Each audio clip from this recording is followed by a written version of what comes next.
जय श्री कृष्णा। राधे राधे। कार्तिक मातम का 30वां अध्याय। भगवान श्री कृष्ण चंद्र जी महाराज ने कहा, हे प्रिय, नारद जी के वचन सुनकर महाप्रभु बड़े विस्मित हुए। अंत में उन्होंने नारद जी का पूजन करके उनको विदा किया। इसी कारण माघ, कार्तिक और एकादशी यह 3 व्रत मुझे अत्यधिक प्रिय हैं। वनस्पतियों में तुलसी, महीनों में कार्तिक, तिथियों में एकादशी और क्षेत्रों में श्री द्वारिका जी मुझे बहुत प्रिय है। जो प्राणी जितेंद्रिय होकर इनका सेवन करता है वह यज्ञ करने वाले प्राणियों से भी मुझे अधिक प्रिय होता है। जो प्राणी विधि विधान से इनकी सेवा करते हैं उनके अनुग्रह से सभी पाप दूर हो जाते हैं।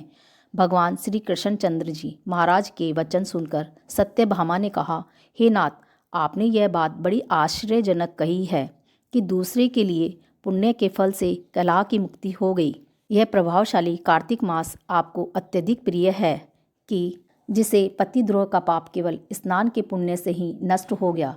दूसरे प्राणी द्वारा किया हुआ पुण्य उनके देने से कैसे मिल जाता है, यह आप मुझे बतलाइए। इस पर भगवान श्री कृष्ण चंद्र जी महाराज ने कहा, बिना दिया हुआ पुण्य और पाप जिस कर्म द्वारा मिलता है, सुनो।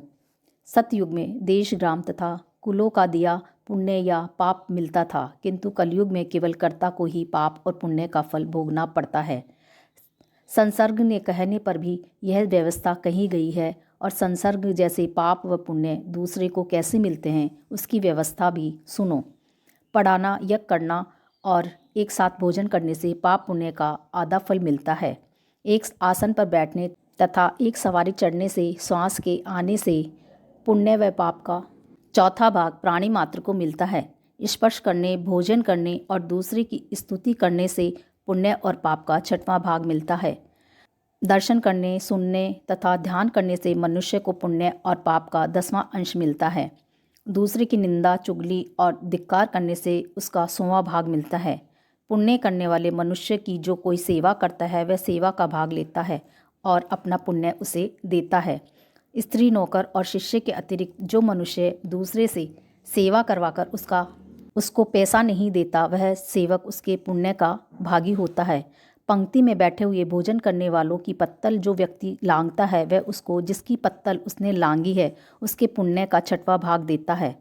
स्नान तथा ध्यान आदि करते हुए मनुष्य से जो व्यक्ति बातचीत करता है या उसे स्पर्श करता है वह अपने पुण्य का 6वां भाग उसे दे डालता है। जो मनुष्य धर्म के कार्य के लिए दूसरों के लिए धन मांगता है वह पुण्य का भागी होता है। ठीक उसी प्रकार जिस प्रकार दान करने वाला पुण्य का भागी होता है, जो मनुष्य धर्म का उपदेश करता है पश्चात से श्रोता से याचना करता है वह अपने पुण्य का 6वां भाग उसे देता है। जो मनुष्य दूसरों का धन चुराकर उसे धर्म करता है वह चोरी के पाप का फल भोगता है और शीघ्र ही निर्धन हो जाता है, और जितना धन चुराता है वह पुण्य का भागी होता है। बिना ऋण के उतरे जो मनुष्य मर जाते हैं उनको ऋण देने वाले सज्जन पुण्य के भागी होते हैं। शिक्षा देने वाला, सलाह देने वाला, सामग्री को जुटाने वाला तथा प्रेरणा देने वाला, यह सब पाप और पुण्य के 6ठे भाग को प्राप्त करते हैं। राजा प्रजा के पाप पुण्य के 6ठ अंश का भागी होता है। गुरु शिष्यों का, पति पत्नी का, पिता पुत्र का, स्त्री पति के लिए हुए पुण्य का 6ठा भाग पाती है। पति को प्रसन्न रखने वाली आज्ञाकारिणी स्त्री पति के लिए हुए पुण्य का आधा हिस्सा लेती है।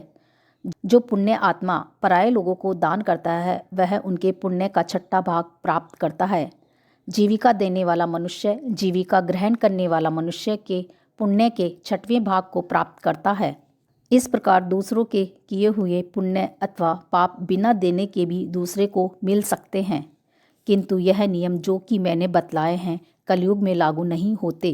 कलयुग में तो एकमात्र कर्ता को ही अपने पाप व पुण्य भोगने पड़ते हैं। इस संबंध में एक बड़ा पुराना इतिहास जो कि पवित्र भी है और बुद्धि का देने वाला भी है कहता हूँ, ध्यानपूर्वक सुनो। जय श्री कृष्णा।